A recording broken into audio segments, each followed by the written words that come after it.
Abbiamo fatto un primo sopralluogo sul luogo dell'evento. La casa è grande, ricca di elementi, di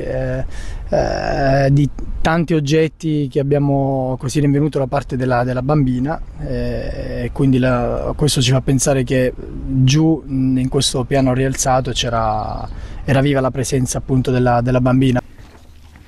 Non è bastato un solo sopralluogo ieri nella villetta di Gemona, scena del crimine dell'omicidio di Alessandro Venier. Oggi i carabinieri del RIS sono tornati in via dei Lotti per raccogliere ulteriori elementi. Non trapela molto da quanto è emerso, tutto rimane coperto da uno strettissimo riservo. È intanto stato accertato che la bambina, figlia di Maylin e Alessandro, era in casa quando è stato commesso l'omicidio, forse nella stessa stanza dove la mamma e la nonna, secondo la confessione di quest'ultima, avrebbero sottoposto il 35enne ad una agonia di 6 ore prima di finirlo con lo strangolamento attribuito da Lorena a Maylin. È stato spruzzato anche il luminol in diversi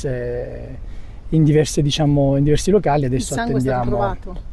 Su questo ancora non mi esprimo. Ecco. Lorena Venier ha finora escluso il coinvolgimento di altre persone, oltre a lei e a Maylin. Tuttavia, i tagli fatti da mani esperte per sezionare il corpo, riscontrati sul cadavere dall'autopsia, fanno pensare che le due donne potrebbero non aver agito da sole, quantomeno nell'operazione di smembramento del cadavere in 3 pezzi.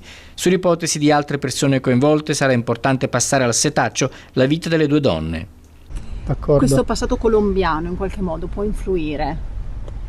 Ma questo verrà fuori certamente poi dopo, quindi adesso prima occorre cristallizzare la scena, cristallizzare tutti gli elementi che ci possono aiutare un po' per ricostruire l'evento delittuoso, e poi in seguito faremo uno studio approfondito anche sulla vita delle persone coinvolte.